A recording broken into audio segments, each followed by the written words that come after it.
Halo, selamat datang di channel Kamus Hitam. Pada kali ini kita akan membahas mengenai fenomena santet hingga karma bagi orang yang menyantet. Tapi sebelum mulai di videonya, jangan lupa dukung kami dengan cara like, comment, subscribe, dan tekan tombol loncengnya agar tidak ketinggalan update video dari kita. Selain itu juga jangan di skip dulu videonya karena di akhir video nanti ada info yang akan mengagetkan kalian semua.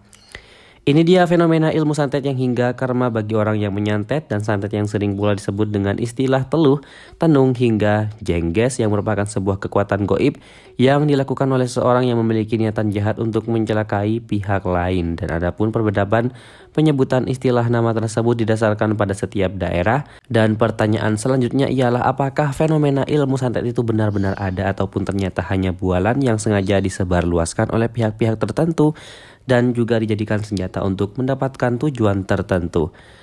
Mas Ruri dalam bukunya Dialog Seputar Kekuatan Goib mengatakan bahwasannya fenomena ilmu santet tidak lebih dari permainan magis yang bertujuan untuk menguasai pemerintahan hingga menggerakkan suatu benda hingga bisa berada pada suatu tempat yang dikehendaki oleh penggeraknya.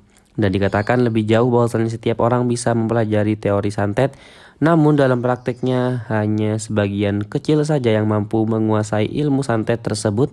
Dan siapakah sebagian kecil tersebut? Ialah orang-orang dengan kondisi keamanan dan juga keimanan, kesadaran keimanannya itu yang sangatlah rendah.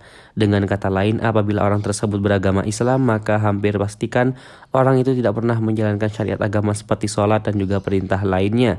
Dan seperti yang telah dikatakan, bahwasannya santet dapat dilakukan menggunakan benda, dan santet sejenis itu juga merupakan santet yang masih tergolong sangatlah rendah. Dan adapun jenis santet kelas menengah ke atas itu umumnya sudah menggunakan media gelombang ataupun angin jahat.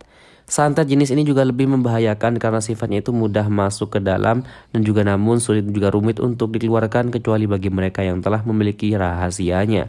Santet bermacam-macam hal itu di atas juga kerap disebutkan sebagai santet non materi, dan contohnya adalah praktek danyangan, yaitu memuja setan-setan penunggu makam yang dikeramatkan penduduk setempat.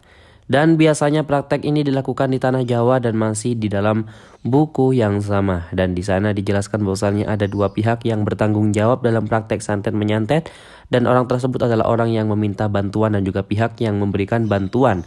Adapun pihak yang akan menerima bantuan adalah hukum karma lebih berat ialah pihak yang meminta bantuan tersebut. Namun begitu ada semacam kepercayaan bahwasannya apabila orang yang menyantet membuat target sampai mati, maka harus membayar semua dosa-dosa orang yang disantetnya.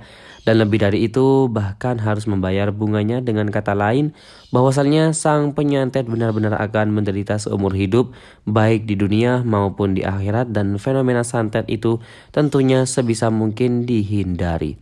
Dan lebih dari itu bahkan harus membayar hubungannya.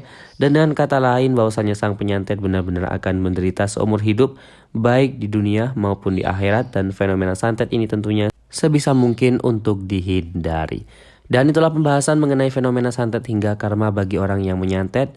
Dan bagaimana menurut kalian semuanya? Apakah kalian percaya atau tidak? Jangan lupa dukung kami dengan cara like dan juga subscribe agar channel ini semakin berkembang. Juga jangan lupa buat tinggalkan komentarnya di bawah. Mari kita berdiskusi. Jika ada kurang atau tambahan lainnya, terima kasih.